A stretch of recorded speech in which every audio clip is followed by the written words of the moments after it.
सोमनाथ मंदिर गुजरात राज्य के सौराष्ट्र क्षेत्र में स्थित है। ऐसी मान्यता है कि इस शिवलिंग की स्थापना स्वयं चंद्रदेव ने की थी। तो आइए अब आपको सोमनाथ ज्योतिर्लिंग की स्थापना की कथा सुनाता हूं। देवादिदेव महादेव के ससुर प्रजापति दक्ष ने अपनी 27 पुत्रियों का विवाह चंद्रमा के साथ किया था और जब यह विवाह हुआ तो वे बहुत प्रसन्न थे।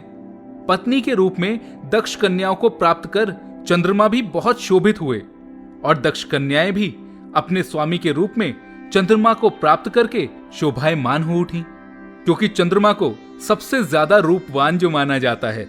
लेकिन इस विवाह के बाद चंद्रमा को एक अलग आकर्षण पैदा हुआ, उन 27 में से एक अपनी पत्नी रोहिणी के प्रति।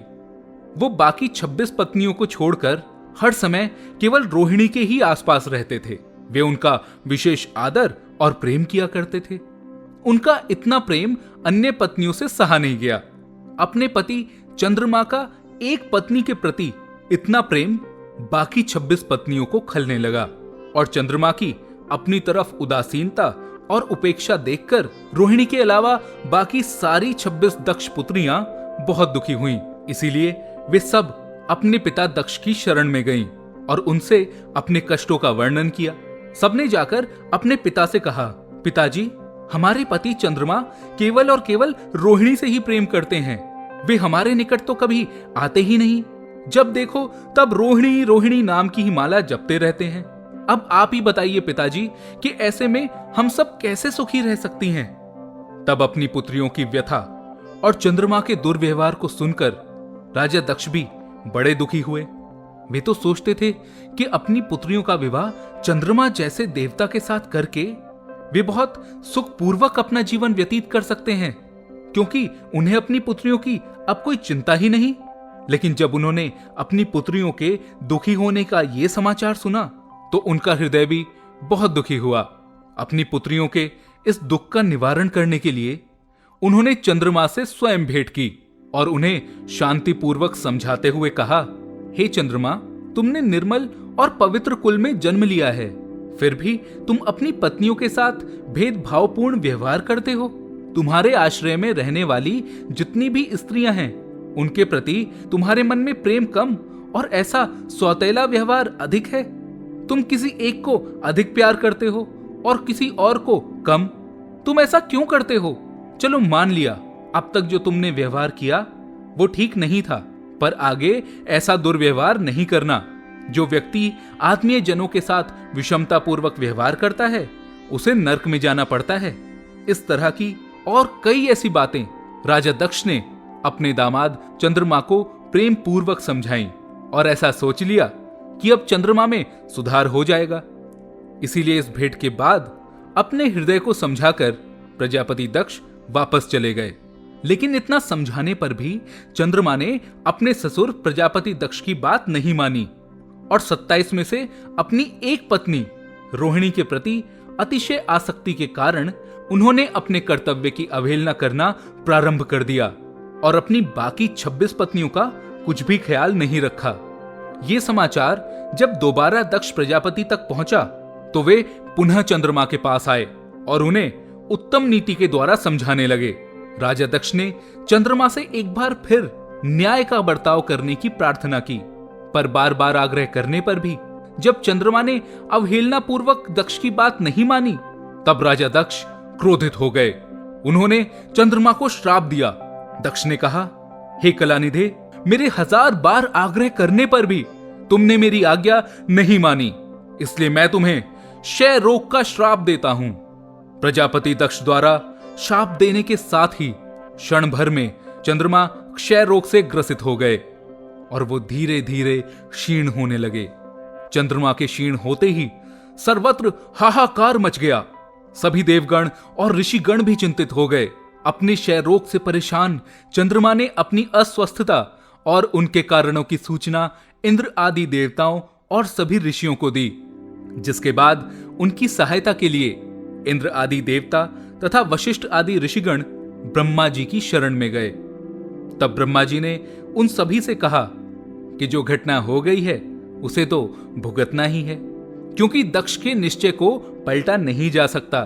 पर हां, एक उपाय अवश्य है कि चंद्रमा देवताओं के साथ कल्याणकारक शुभ प्रभास क्षेत्र में चले जाएं। वहां पर विधि पूर्वक मृत्युंजय मंत्र का अनुष्ठान करते हुए श्रद्धा पूर्वक भगवान शिव की आराधना करें। और यही वो क्षण था जब सभी देवताओं और ऋषियों को मृत्युंजय मंत्र का महत्व पता चला। मृत्युंजय मंत्र का पाठ तो आप सभी ने भी कभी ना कभी अवश्य किया होगा।